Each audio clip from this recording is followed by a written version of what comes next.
Diddly ho, neighbor. And welcome back to Second Cup. I'm your host, Tim Heller. Today's guest is someone who is one of my very, very first friends in voiceover, Robb Moreira. Robb is a father, voice actor, you can hear him literally everywhere, one of the nicest and most generous people in the industry, and a newly minted fitness enthusiast. A quick note before we jump in, if you've been listening to the show and want to support us, there are 3 ways to do so. First is by sharing episode links on social media and tagging @TimHellerCreative. Second is by rating and leaving reviews in Spotify, Apple Podcasts, or wherever you're listening and watching. And finally, if you want to support us financially, you can Venmo @TimHellerCreative. All funds will be used to improve the show and provide the best experience for guests and listeners alike. Now, top off your beverage, get comfy, and enjoy this episode of Second Cup. Hello. Good morning, sir. Hey, what's up, man? I've been trying to get my camera to work. Apparently, it doesn't want to play with the site. I don't know why. No. Oh, man, what a bummer. Yeah, it keeps saying, like, it's being used by another app, but I have no other program open right now. So I'm like, I don't know who's taking over the camera. But That's okay. so weird. Is it a setting in Chrome, maybe? I don't know. I mean, I gave the permission. I don't That's know what so else bizarre. there is to do. It's like, I don't know. It doesn't like it. It does not like the camera. No worries at all. This will be an audio-only episode then. Yeah. An exclusive. That's Nobody what we gets do for work anyway. There you go. Nobody gets to see me. Yeah. You get I'll me get in a- stereo. I know. I'll put a little cartoon of you up for all Ooh, I love the it. clips that we pull. Yay. How you doing, man? I'm good. So good to talk to you, man. You're like Mr. Busybody doing all like the stuff. You're like I'm everywhere. I see you just- more than anybody at this point, and I'm like, I feel like I'm hanging out with Tim at all times, but he never sees me, and I see him all the time. This is crazy. I know this is long overdue, and I'm just trying to keep up with you, man.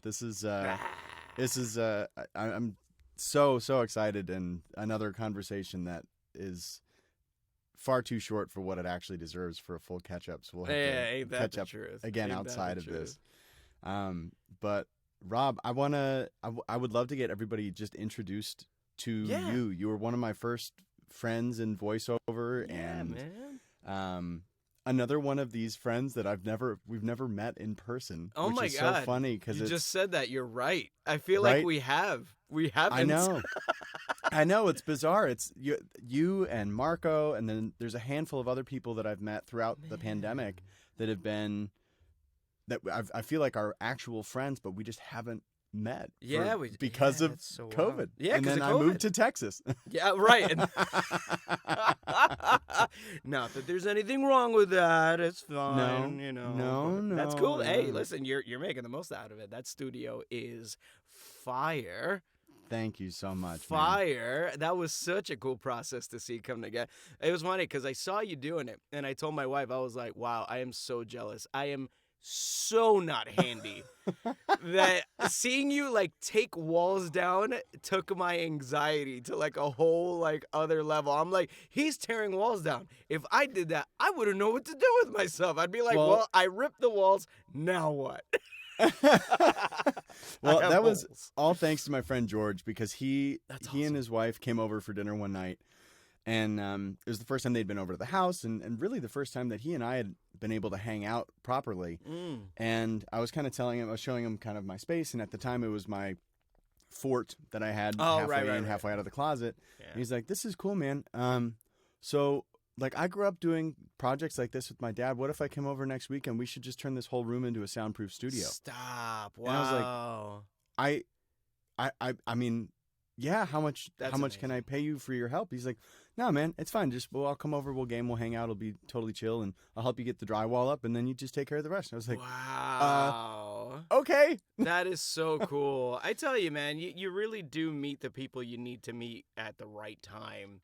Yeah. And like it's such a stars aligning situation when it's something like that, because that was such a genuine offer on his part Mm-hmm. to really help you. And it was kind of like, you know, that thing that you didn't know you needed literally just fell on your lap. And it's like, whoa, Yeah. yeah, let's do this. And not only did you get what you needed to get done, but you learned a couple other skills along the way. So how cool is that?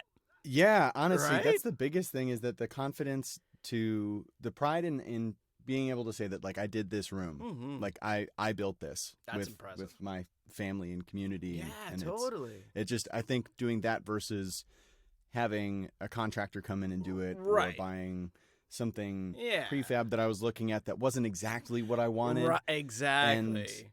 instead being able to really create the space that I have dreamt of for a long time Totally. and just get it done. I Get mean, it done you're the in right that way. like top 5% of voice actors that have the space that they actually created and pictured and did.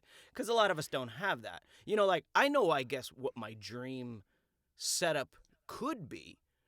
You know, but Yeah. I'm in a booth that works extremely Yep. well. Like And your I'm office using is what nothing works. to scoff at either. It's It's an it is awesome fun. space. It is fun. I feel like Tom Hanks in Big in my office at all times. That's what it feels like. I feel like a giant man kid in my office, and it's the best, especially for what we do. I think it's awesome. Yeah, that's awesome. Yeah. Well, speaking of what we do, I know we've got other things to talk about Yeah, besides yeah. just what we do, but can you just give our listeners and viewers Sure. a brief overview of who you are, where they've heard you, because they have most definitely heard you. You are absolutely everywhere in 2 different languages. Yeah. So you I've take it been- away.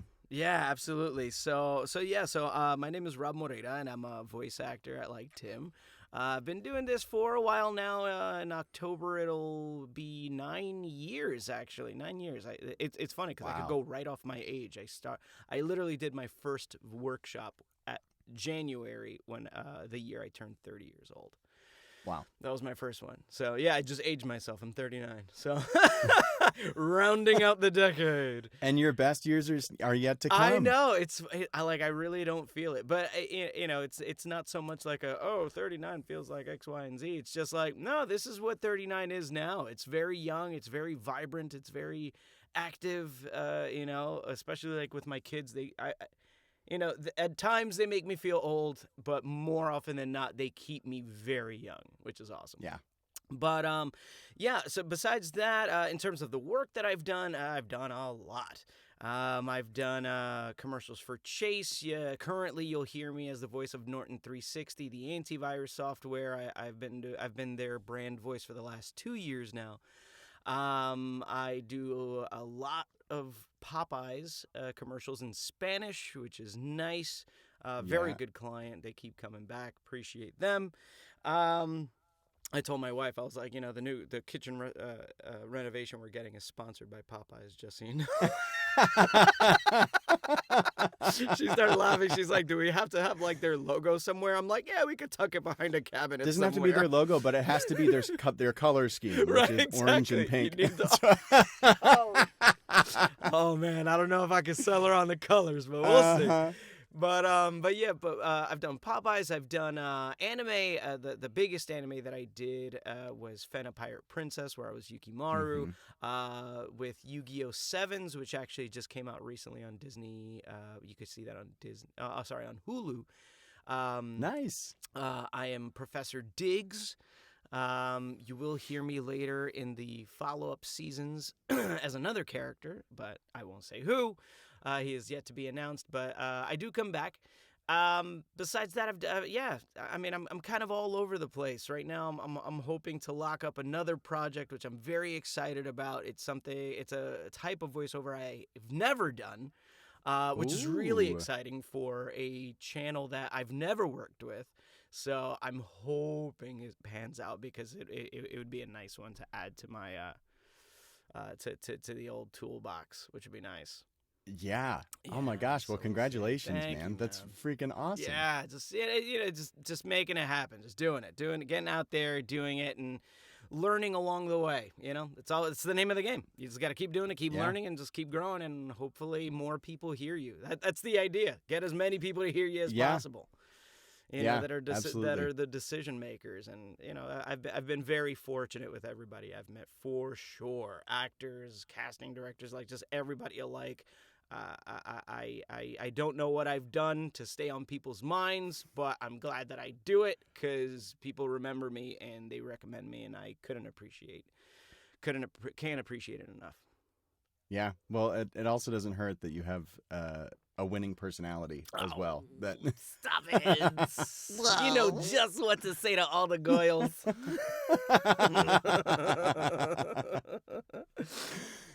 Rob, can we real quick before we dive Yeah, into your recent foray into the fitness world? I would love for our listeners to hear how you got started, because one of the things that I think is really important is really diversifying your perspective, broadening your perspective, and diversifying who you're hearing and gathering information and data from. When you're starting in voiceover, when you're starting in any kind of business or career, if you can just give us a brief kind of cliff notes. It's very interesting. The way I started, I had already been an actor for a while. I actually went to the LaGuardia High School Performing Arts in New York, and then I went to the American Academy of Dramatic Art. So I've been in a conservatory setting of training since I was 14, and I did that till I was about 22. So I had about almost 8 to 9 years of conservatory training, and then I did a lot of independent theater, off Broadway stuff, mostly theater overall, and I did that from 22, 23 till 30. So I had been a working stage actor for a long time, but as is the case with many actors in New York, you are probably doing it for the love and not for the money, because it's difficult to find success in that, especially being a large, tattooed Latino. I'm a very specific, I'm a very specific brand, and that's not always being looked for unless you plan on being, thug number 2 on Law and Order. So, it is what it is. And then I got really lucky. It was a friend. A friend suggested it. A very sweet friend. Her name is Sri Gordon. We were doing a show together. She's a voice actress as well. I asked her about it because she had posted it on Facebook. I asked her what it was, and she basically gave me all the guidance I needed for somebody who was intrigued to start. And then I got incredibly lucky right off the bat that the people that I coached with immediately believed in my skills. And when I expressed even the smallest hint that it was something I possibly wanted to pursue, it felt like it was almost like that thing when you're in high school and you want to try something new and your parents are like, yeah, absolutely, go do that, I believe in you. That's what it felt like. There was such a genuine, you got this, you can make this happen, go for it mentality. And that was my guys over at Abacus Entertainment, Bruce Cronenberg and Brian Falk. They were just so about it. They so believed in my skills and believed that I could make it, and they weren't wrong. The more I succeed, the more right they are, and it's amazing. Like they were like it just proves that they knew what they saw in me, and I kept going. I mean, they've been fantastic, very fast friends, and that's basically how it happened. I ended up meeting my agent within that month that I started training, and then I got signed with them. So I started with an agent. That's what I did. I didn't look for work. Auditions came to me, very good auditions at that, and I started competing with the big leagues. I was competing with the big boys right off the bat. All the top talent. I was going up against them as a new voice actor, but not a new actor. I think that's where my edge was, is that it wasn't like I was trying to learn the concepts of acting. I very much had a handle on them. It was all muscle memory at this point. It was just a matter of, okay, my audience isn't 300 feet away in row 200. My audience is 6 inches away from my mouth. And now, because I have this close proximity, I actually have a much larger range in terms of what I can do. So it was very interesting. While the volume range was different, my acting range actually increased the closer that the audience got to my mouth, because now I can speak deeper if I go into my chest voice, which you wouldn't hear past row 1 if I tried to do on stage. But in my booth, it doesn't matter what voice I do. You can hear every single one differently, and it only changes with the gain knob, which is literally 5 inches away from my left hand, which is awesome. So that's basically how it started, and then it kept being my entire career can be mapped out by who I've met. And my career absolutely thrived on it's the who you know situation. That is absolutely how my entire career panned out, was just knowing the right people and meeting the right people. And it wasn't strategic, all luck. Just right place, right time, over and over and over and over again. Opportunity knocked, I opened the door. And that was another thing. It was realizing when opportunities presented themselves and not being scared to accept them. Yeah, and you were ready to show up. Yeah. Now, and two things I'd love to touch on that you mentioned. One, the range aspect of things, where I'd love to hear kind of where you felt limited before in your acting opportunities. How did getting behind the mic affect confidence, affect just your hunger and joy for what you did? It changed a lot. At first, I was just kind of riding the wave. I was just like, all right, I'm on it and I'm doing it. I had a day job. I was very successful.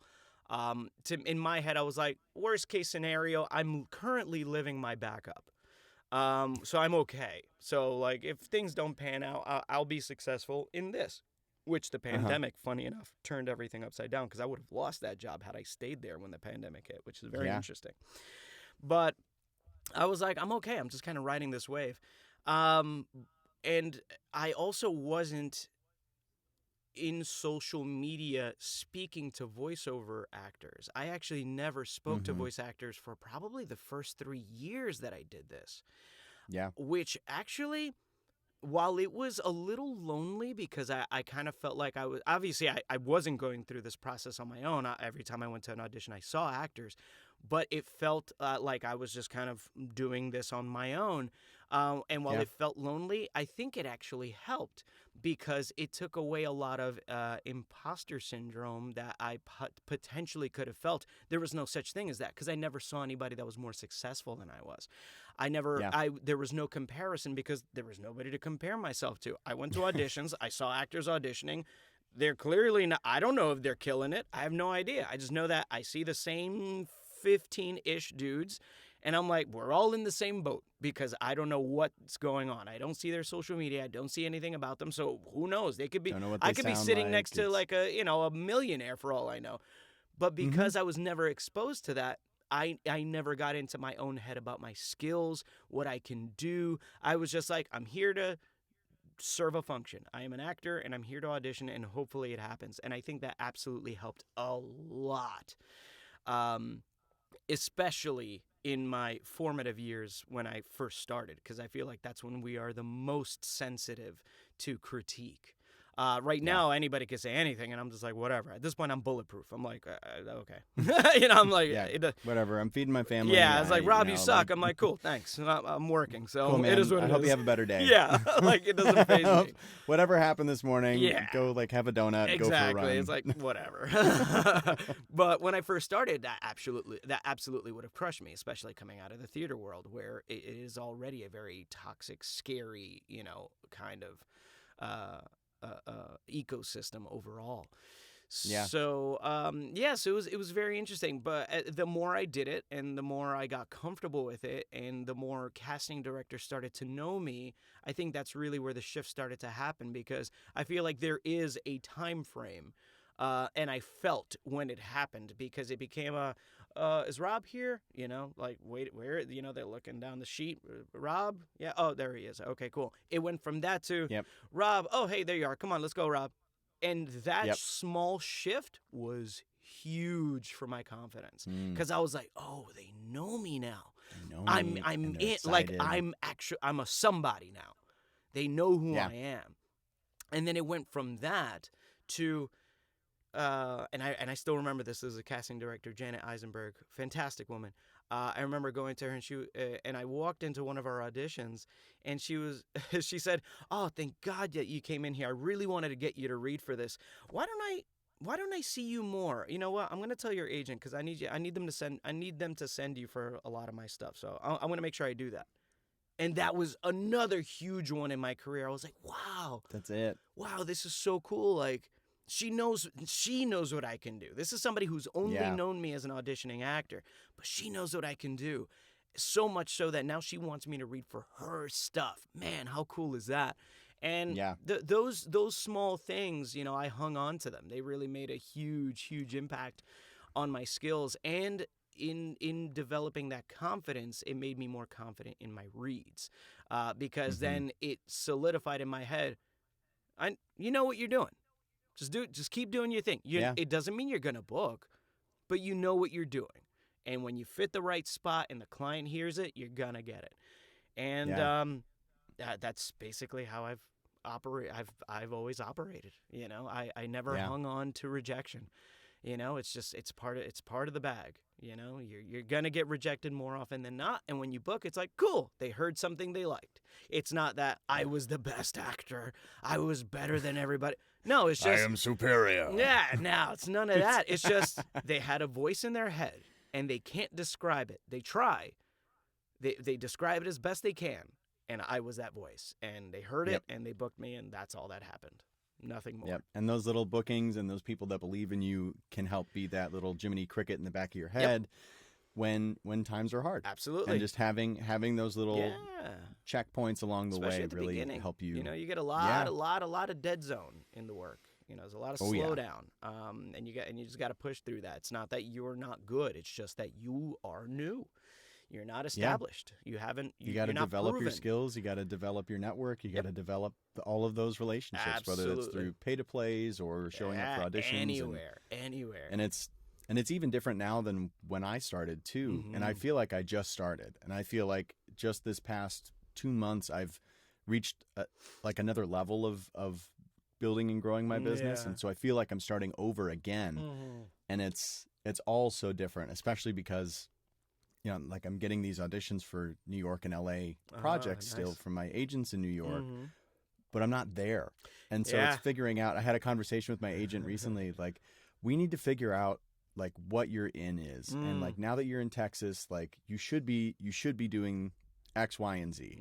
And we just need to figure that out. And I feel like that figuring out that navigating how to find your way in is still it's a never developing process, no matter where you are. Because the industry changes. Absolutely. I'm still at a point. 9 years in, I'm still at a point where I know there's like there's two specific sectors where I'm like, man, I just need to kick that door down. I just can't find it. Can't find it. I'm not there yet, you know, but I'm working on it. And that there's always another goal. There's always another place to go.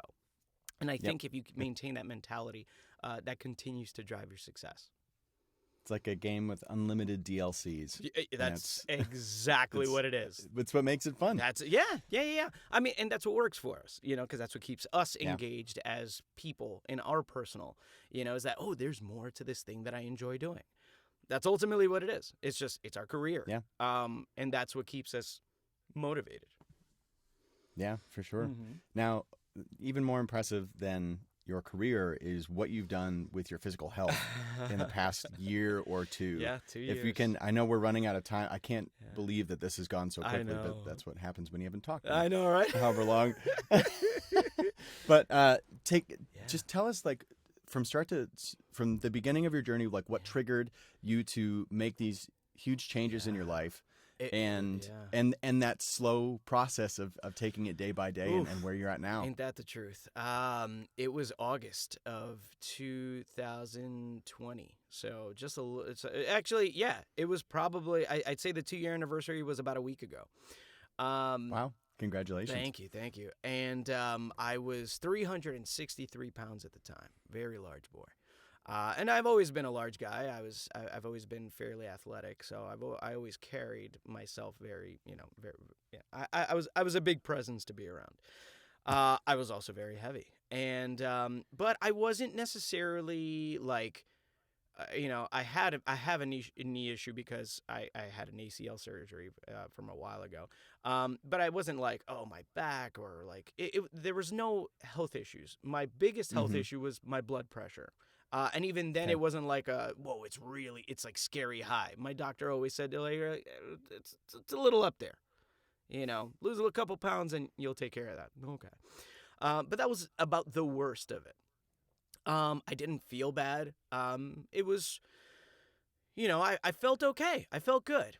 And Yeah. then I just decided it was probably I think it was like 11 o'clock, maybe midnight. I don't know. I'm a night owl, so Mm-hmm. I saw a Nutrisystem thing come into my email, and I was like, you know what? Maybe I should do this. And that's literally what it was. It was just that decision. Wow.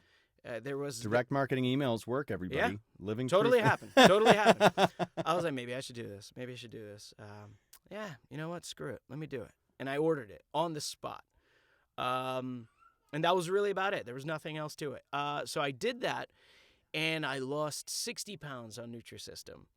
I did that till Wow. January. So August till January of 21. I lost about 60 pounds. And the reason that I did it, and this is why I think I was so successful, is that I've had phases, and I very consciously did phases in terms of my overall journey. So phase one was literally like, get a hold of how I eat. Let's get a handle on that, because the way I was eating and the relationship that I had with food was not good. I made a conscious effort to realize that. I overindulged. I didn't eat, in the amounts that I was supposed to. I overate when I did, and I didn't eat enough throughout the day. And that's why I overindulged. And when I overindulged, I overindulged in very high calorie foods, which I knew was wrong. Sit and binge. Yeah. Yeah, and it's because you have the access to it. That's the bane of the American existence, is that we have so much access to not great food. But the beauty of being American is that we have so much access to so much great food that actually is good for us. But if we're not taught at a young age how to navigate those waters, you grow up into an adult with incredibly bad habits. At no fault of your parents. It was a very different generation. Yeah. And so it is what it is. But now, because we got that, kind of spoiled childhood, that we can have whatever we want, the Frosted Flakes and whatever, the extra sugar, this, Can be delivered to your door. and now it's even more so. You can get anything you want at a touch of a couple buttons and delivered straight to your door. Especially with the pandemic, since everybody's so doesn't want to go out. Seamless, you're like, just bring it to me. It was bring anything to me. Whatever's fastest. That's another thing. Instant gratification. Whatever it is, bring it here. Mm-hmm. So So I did that. I lost that weight. Then I began with phase two, which was, okay, now let me start exercising. Let me just do 2 exercise a week. That's it. Just one like on a Monday, one like on a Friday. Let me just spread it out just to develop a habit. And then phase 2 became, okay, let me do 3 days. Okay, let me do 4 days. All right, let me see what it's like if I could do 5 days a week. And now I'm at a point where I work out 6 to 7 days a week, and I'm doing 2 workouts a day. So just to That's show awesome, you Rob. what 2 years looks like, it took a long time, but in those 2 years, I've lost 130 pounds. Wow. I've developed a lot of muscle, but not to the point where I wasn't looking to be a bodybuilder, because I do kickboxing, so I am looking to stay svelte. Because when you are muscular, it's hard to move. Yeah. But it took a while, and I had to understand my relationship with food. And even now, I did a Instagram reel about it. Even now, every meal is a bit of a battle. Every meal, I'm very conscious of it. If we were in front of each other and you were to offer me something to eat, what you'll see is that you'll see me probably hesitate and then make a decision. So it'll probably be like no, I'm good. That's literally what you'll see out of me. But in my head, I have a very long conversation with myself. What did I eat today? Did I eat enough? Can I afford these calories? Do I have a workout coming out later? Like all those things, like a huge checklist goes off in my head, and that's every single meal. And that's one thing that I have to tell everyone, is that, especially being a larger guy or a larger person, especially where I know my genetics don't favor me in that regard, it is hard work. And you can't be scared of that. You can't be scared of the hard work. And I was okay with doing it because I already did it with what we do as our job. Yeah. And every principle that I did with the career that we have, I implemented it into my eating, and it gave me the same success, which was sticking with it, being disciplined about it, not comparing myself to other people, realizing the things that I need to do to get it done, and ultimately always strive for another goal. Keep finding that DLC so I can keep going. What's the Take next those baby steps. Exactly. And that's literally what it is, day by day. It's not about the poundage, because I can tell you there was probably 3 months where I didn't lose a pound, and my body shape drastically was changing. I saw it in my shoulders. I saw it in my arms. I said, like, my waist. My wife, she said she immediately saw changes in my back, which I can't see back there, so I don't know. But she was just like, no, your back looks different. Like, it looks different. But my legs, from my toes to my knees, like, you see your body just literally changing. It's pretty incredible when you see it happening. And then it becomes addictive, because you're just like, I get It's it. fun. I It's see what it leveling up. is. I'm seeing my body change. This is incredible. You really can do this, and it turns into whatever your body is supposed to look like. It may not be six-pack Brad Pitt and Fight Club, but you're gonna look But like. nobody wants to live like that. Yeah, 'cause that's no fun. That's not fun. It's not. It's not fun to be that lean. But you see what your healthy body looks like and how you move. And I breathe better. I can hold longer breaths when I read doing voiceover. My voice is stronger. It's more supported. It affects everything. It's pretty easier incredible. to just, I notice just for myself, and I'm going through kind of my own eating and fitness journey with all my back stuff and recovering from that. But it even just getting up and down out of your chair, out of your bed, you like you said, your body starts to crave that activity and the good things. Yes. And it just takes those baby steps instead of just jumping into being like, I'm gonna lose 10 pounds this week. Yeah. Let's go.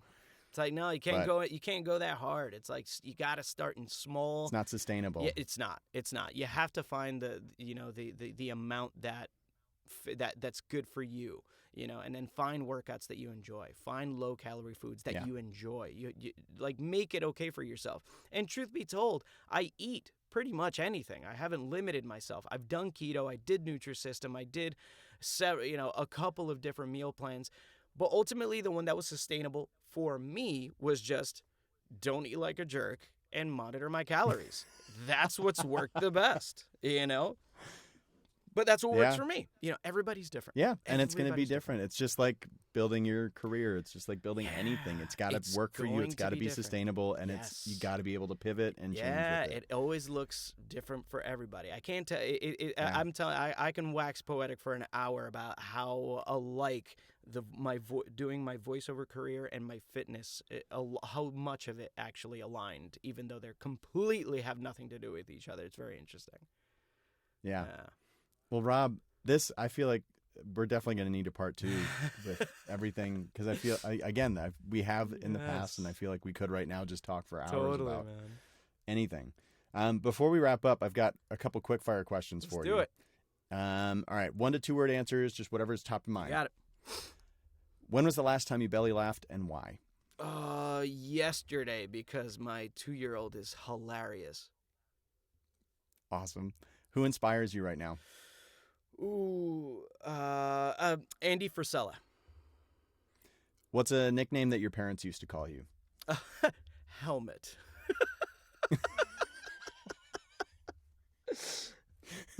You can only have pizza one last time. Ooh. Where from and what's on it? Ooh, I would do artichoke pizza from, I believe the place is called Artichoke Pizza out in Astoria here in Queens. That place is the jam. Oof. Hell yeah. I Mean support pizza. that. It is a gut bomb. That was one of the first slices I had when I moved to the city. Oh my goodness. Well, brother, thank you so much for making the time in your busy schedule with everything you got going on. And I will absolutely be talking to you again let's soon. do it. I really appreciate it. Yeah, brother. Cheers, Take it brother. easy, man. Bye. Thank you so much for listening to this episode of Second Cup featuring my friend Robb Moreira. To To keep up with the loads of cool stuff Rob does and has coming up down the line, follow him on social everywhere at Robb Moreira VO. That's ROBBMOREIRAVO, everywhere on social media. This show is recorded and produced by Tim Heller Creative, LLC. If you'd like to support the show, you can do so in a few different ways. First is by sharing episode links on social media and tagging at Tim Heller Creative. Second is by rating and leaving reviews on Spotify, Apple Podcasts, or wherever you're listening and watching. If you want to support financially, you can Venmo at Tim Heller Creative, or if you're a small or large business and would like to sponsor the show, reach out to Tim at timhellercreative.com and we can chat to see if we're a good fit. Tune in next time for another incredible conversation and hopefully to learn something new from a really cool person. Bye!